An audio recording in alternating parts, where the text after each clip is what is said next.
ఇది ఆకి అనే చిన్న నింజా కథ. ఈరోజు అతనికి ఒక ప్రత్యేకమైన ప్రయాణం ఎదురయ్యింది. నింజా పాఠశాలలో గురువు చెప్పారు, నిజం చెప్పడం ఒక నిజమైన బలం. ఆకి ఆ మాటలను గుండెల్లో పెట్టుకున్నాడు. అడవిలో నడుస్తూ ఆకి ఒక మెరుస్తున్న స్క్రోల్ చూశాడు. ఇది నాదేనా అని అతని మనసు అడిగింది. కొద్దిసేపు ఆకి ఆలోచించాడు. కాని కికో కళ్లలో అతనిచ్చినాడు.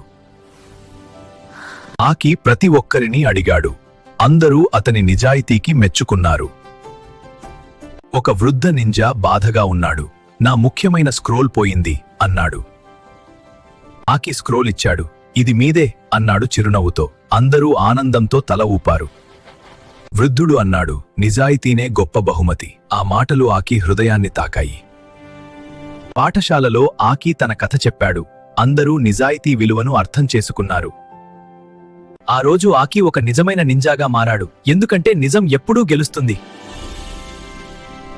నిజాయితీ మనల్ని గొప్పవారిగా చేస్తుంది. నిజం చెప్పే ధైర్యం ఉన్నవారే నిజమైన హీరోలు.